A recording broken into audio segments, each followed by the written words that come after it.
পুনৰ আহিছোঁ, স্বাগতম জনাইছোঁ। মই এতিয়া এটা আচাৰ বনাব লৈছোঁ। মূলা, গাজৰ, আদা, কেঁচা পকা জলকীয়া মিক্স।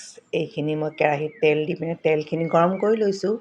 তাৰপিছত ইয়াত পাঁচফোৰণ, অকণমান হালধি দিছোঁ আৰু এইখিনি বাউল এটাত লৈ লৈছোঁ। মূলা, গাজৰ, আদাখিনি আৰু কেঁচা পকা জলকীয়াখিনি। এইখিনিতে মই দিম প্ৰথমতে এই খুন্দি থোৱা মছলাখিনি, যিখিনি চব গুটি, সৰিয়হ, ধনিয়া, মেথি গুটি, সৰিয়হ গুটি আৰু শুকান জলকীয়া দিছিলোঁ দুটা।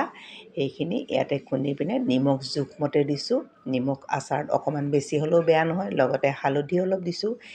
এই খুন্দি থোৱা মছলাখিনি এতিয়া ইয়াতে মিক্স দিম। মই মিক্সিত আধা খুন্দা কৰি থৈছোঁ। এনেধৰণে এতিয়া ভালদৰে মিক্স কৰি ল'ব লাগে। এটা মিক্সবোৰ ভাল হ'ব লাগে, তেতিয়া বস্তুটো ভাল হয়।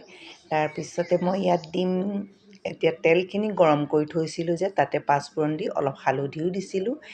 এতিয়া এইখিনি আকৌ ভালদৰে এনেকৈ মিক্স কৰি ল'ম। এনেধৰণে মিক্স কৰি লৈ ভালকৈ মিক্স কৰিলে বস্তুটো অকণমান ভাল হয়। লগতে এতিয়া দিম ইয়াত ভিনেগাৰ 2 ঢাকনি দিম। ইয়াত জোখমতে দিম, বস্তুখিনি যিমান পৰিমাণৰ তেনেকুৱা ধৰণে দিলে হ'ল। আৰু নেমু ৰসো আমি চেপি দিব পাৰোঁ ভিনেগাৰৰ বদলি।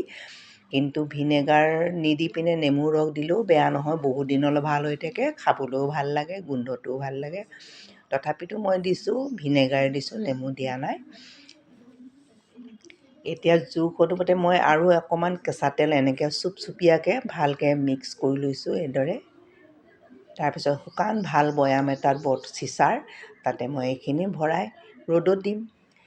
বেছি দিন ৰ'দত নিদিলেও এইটো পুতুককৈ খাব পাৰে, সোনকালে খাব পাৰে বস্তুটো। তাৰপিছত এনেকৈ বৈয়ামত ভৰাই থৈ দিব, বহু দিনলৈ খাব পাৰি। লাইক কৰিব।